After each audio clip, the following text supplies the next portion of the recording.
उड़ने वाली जादुई लाल फ्रॉक। ये कहानी वैशाली नाम की लड़की की है। वैशाली अपने चाचा चाची के साथ रहा करती थी। उसके चाचा एक अच्छी कंपनी में जॉब करते थे और उसकी चाची हाउसवाइफ थी। वैशाली अपनी चाची के साथ घर में ही रहती थी, लेकिन वैशाली की चाची थोड़ी दुष्ट थी। वो वैशाली को बहुत परेशान करती थी और उससे घर के सारे काम भी करवाती थी, जिस वजह से वैशाली बहुत दुखी रहती थी। एक दिन वो छत पर गेहूं सुखाने गई थी, तभी नीचे से उसकी चाची ने आवाज लगाई, वैशाली, ओ वैशाली, कहाँ मर गई? कितनी देर से आवाज लगा रही हूँ इस लड़की को, लेकिन मजाल है ये मेरी एक सुन ले। वैशाली छत से ही अपनी चाची को जवाब देते हुए कहती है, क्या हुआ चाची?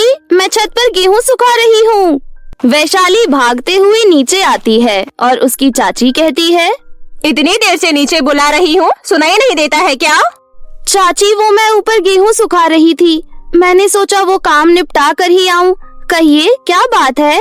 ऊपर जितने भी कपड़े सूख गए हैं उन्हें उतार कर नीचे लिया और उसके बाद उन्हें तह लगाकर अलमारी में रख दियो। चाची आप मुझे नीचे से ही कह देती कि कपड़े लेती आ। अब मैं दोबारा ऊपर जाऊंगी, फिर कपड़े लूंगी, फिर दोबारा नीचे आऊंगी। मैं ऊपर थी तो ऊपर से कपड़े लेकर ही आ जाती।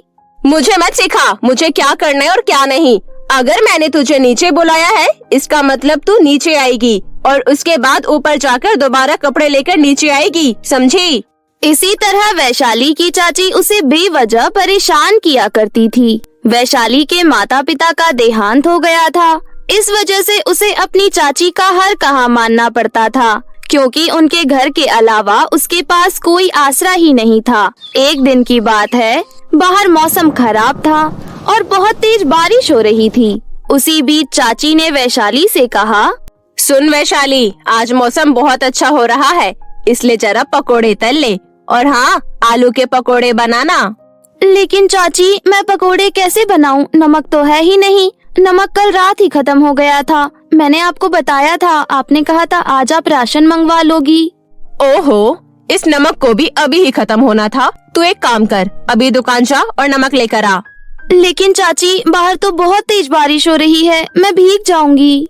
भीग जाएगी तो क्या हुआ? तू कोई कागज की थोड़ी ना बनी हुई है कि भीग जाएगी तो गल जाएगी। ज्यादा काम चोरी करने के बहाने मत बना, चुपचाप से दुकान जा और नमक लेकर आ। वैशाली भीगते हुए नमक लेने चली जाती है।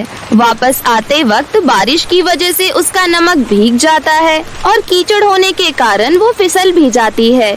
उसको चोट लग जाती है। किसी तरह वो घर पहुंचती है। उसको देखकर उसकी चाची कहती है, हाय राम, सारा नमक गंदा कर दिया। एक तो पूरे नमक में पानी चला गया और ऊपर से इसमें तूने कीचड़ भी लगा दिया। तेरे हाथ में छेद है क्या, जो तेरे हाथ से सामान नीचे गिर जाता है? चाची वो कीचड़ होने के कारण मेरा पैर फिसल गया था, जिस कारण नमक गिर गया और उस पर कीचड़ लग गया और बारिश हो रही थी तो नमक को तो भीगना ही था ना। एक तो गलती करती है, ऊपर से बहाने बनाती है। सब कुछ तेरी वजह से हुआ है, तुझसे एक काम ठीक से नहीं हो पाता। चाची वैशाली को बहुत डांटती है। वैशाली उदास होकर अपने कमरे में जाकर लेट जाती है और उसकी आंख लग जाती है। अगली सुबह वैशाली स्कूल जाती है तो उसको वहाँ पर उसकी फ्रेंड कहती है, क्या हुआ वैशाली, आज तो कुछ उदास सी लग रही है, कुछ हुआ है क्या? तेरी चाची ने तुझे फिर से डांटा?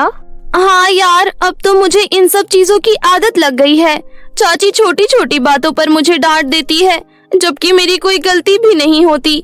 कभी कभी तो लगता है घर छोड़कर कहीं चली जाऊं, लेकिन फिर ये लगता है कि जाऊंगी भी तो कहाँ जाऊंगी। उनके घर के अलावा मेरे पास रहने के लिए कोई घर भी नहीं है। और चाची जैसी भी हो, चाचा तो मुझे प्यार करते ही हैं, मुझे स्कूल भी भेजते हैं। सच में यार, तेरी लाइफ कितनी डिफिकल्ट है ना। मेरे साथ ऐसा होता तो मैं तो आत्महत्या ही कर लेती। अच्छा खाना लाई है? चल आजा, मेरे साथ खा ले।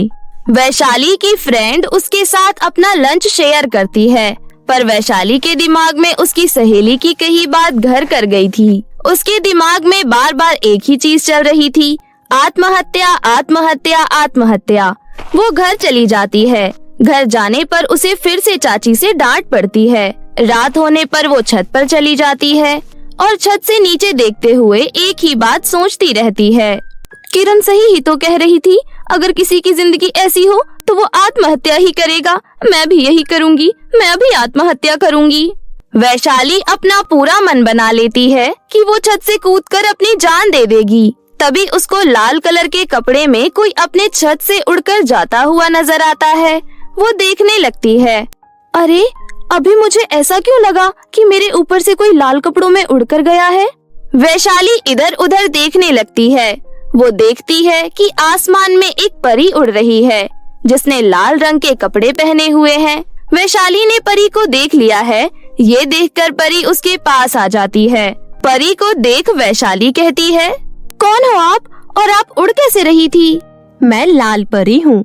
मैं छोटे बच्चों की विशेष पूरी करती हूँ। तुम बताओ, तुम यहाँ इस तरह उदास क्यों बैठी हो? परी, तू वही हो जो सभी जरूरतमंद लोगों की मदद करती है और अच्छे अच्छे तोहफे देती है और जादुई चीजें भी देती है। हाँ, तुमने मुझे बिल्कुल सही पहचाना। मैं वही परी हूँ। आज सुबह से मैं लोगों की मदद कर रही हूँ और मैंने बहुत सारे लोगों को बहुत सारी चीजें दी है, पर अब मैं बहुत थक गई हूँ। मुझे समझ नहीं आ रहा मैं क्या करूँ। इतना कहकर परी वहाँ पर उदास होकर बैठ जाती है। परी को उदास देखकर वैशाली को बिल्कुल भी अच्छा नहीं लगता और वो परी से कहती है, क्या मैं आपकी मदद कर सकती हूँ अगर आप चाहे तो? हाँ, बिल्कुल। मुझे बहुत अच्छा लगेगा अगर तुम मेरी मदद करोगी तो। लेकिन मेरे पास तो कोई जादुई शक्तियाँ नहीं है और ना ही तुम्हारी तरह मेरे पास पंख है, तो मैं लोगों की मदद कैसे करूँगी? बहुत आसान है। मैं तुम्हें लाल रंग की जादुई उड़ने वाली फ्रॉक देती हूँ जिसे तुम पहन लेना। वो फ्रॉक उड़ती है और उसमें जादुई शक्तियाँ भी है। मैं तुम्हें 5 नाम बता रही हूँ। तुम उन 5 नाम के लोगों की ही मदद करना। उन्हें जिस चीज की जरूरत होगी तुम इस जादुई लाल फ्रॉक से मांगना, वो तुम्हें दे देगी। परी वैशाली को एक जादुई लाल कलर की उड़ने वाली फ्रॉक दे देती है और 5 लोगों के नाम बता देती है। वैशाली खुशी खुशी वो फ्रॉक पहन लेती है। फ्रॉक पहनने के बाद वैशाली मन में उड़ने की इच्छा करती है तो वो उड़ने लगती है। अरे वाह, उड़ने में कितना मजा आ रहा है, लेकिन मुझे अपना लक्ष्य भूलना नहीं है। वैशाली उड़ती हुई उन 5 लोगों की तलाश में निकल जाती है। वैशाली जा रही थी, तभी उसे रास्ते में एक छोटी बच्ची नजर आती है जो ठंड से ठिठुर रही थी। वैशाली उसे देखकर अपने मन में सोचती है, ये बच्चे ठंड से ठिठुर रहे हैं। परी ने जिन 5 लोगों के बारे में बताया है वो तो मुझे नहीं मिले। मैं इस बच्ची की मदद करती हूँ। वैशाली अपनी जादुई लाल फ्रॉक से कुछ गर्म कपड़े मांगती है और उस बच्ची को देकर वहाँ से उड़ जाती है। वैशाली थोड़ी आगे जाती है तो उसे एक भूखा परिवार नजर आता है। वो अपनी फ्रॉक से मांगकर उस भूखे परिवार को बहुत सारा खाना दे देती है। इसी तरह वैशाली बहुत सारे लोगों की मदद कर देती है, लेकिन फिर भी परी के द्वारा बताए हुए 5 लोग उसे नहीं मिलते। वो उदास होकर वापस आ जाती है। परी वहीं पर उसका इंतजार कर रही थी। वो दुखी होकर कहती है, मुझे माफ कर देना परी, तुम्हारे बताए हुए 5 लोगों को मैंने बहुत ढूंढा पर वो मुझे मिले ही नहीं। मुझे माफ कर दो, मैं तुम्हारी मदद नहीं कर पाई। वैशाली की बात सुन वो परी मुस्कुराने लगती है और कहती है, वैशाली, मैंने जिन 5 लोगों के बारे में तुम्हें बताया वो तो कोई है ही नहीं। मैं तो तुम्हारी परीक्षा ले रही थी। रास्ते में दिखने वाले सारे जरूरतमंद लोगों की मदद की तुमने। मुझे ये देखकर बहुत अच्छा लगा। लेकिन ये सब तुम्हें कैसे पता? तुम शायद भूल गई हो, मैं परी हूँ और मेरे पास बहुत सारी अद्भुत शक्तियाँ हैं। अब तुम मेरी परीक्षा में पास हो गई हो, इसलिए मैं तुम्हें ये जादुई फ्रॉक देना चाहती हूँ। तुम ये जादुई उड़ने वाली लाल रंग की फ्रॉक अपने पास ही रख लो। अच्छा, अब मुझे चलना चाहिए। वैशाली को वो जादुई लाल रंग की उड़ने वाली फ्रॉक देकर परी वहाँ से चली जाती है। वैशाली वो फ्रॉक पाकर बहुत खुश थी। वो नीचे जाकर सो जाती है।